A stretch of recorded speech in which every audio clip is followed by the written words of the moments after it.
কোন আসনে জমা দিয়েছি আমি মনোনয়নপত্র? আমি সর্বমোট 2টি আসনে মনোনয়নপত্র জমা দিয়েছি। একটি হচ্ছে পঞ্চগড় 1, অর্থাৎ বাংলাদেশ 1, আরেকটি হচ্ছে পঞ্চগড় 2, যাকে বলা হয় বাংলাদেশ 2। পরবর্তী প্রশ্ন যেটা বেশি পাচ্ছি সেটা হচ্ছে আমি কি 2টি আসনেই নির্বাচন করব কিনা। না, আসলে 2টি আসনে নির্বাচন করব না। নির্বাচন যদি করতে হয় তাহলে একটি আসনে নির্বাচন করব ইনশাআল্লাহ।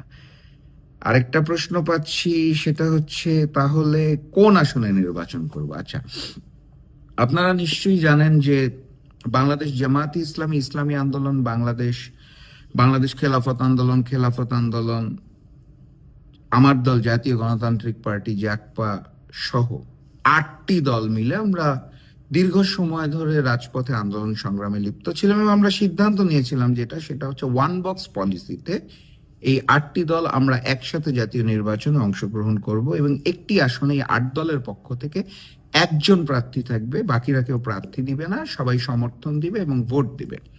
তো সেই জায়গাটার থেকে আপনাদের যেটা জানাতে চাই সেটা হচ্ছে যে 8টি দলের সাথে পরবর্তীতে মনোনয়নপত্র জমা দেওয়ার প্রাককালে আরো 3টি দল আমাদের সাথে সংযুক্ত হয়েছে। নিশ্চয়ই আপনারা এই বিষয়ে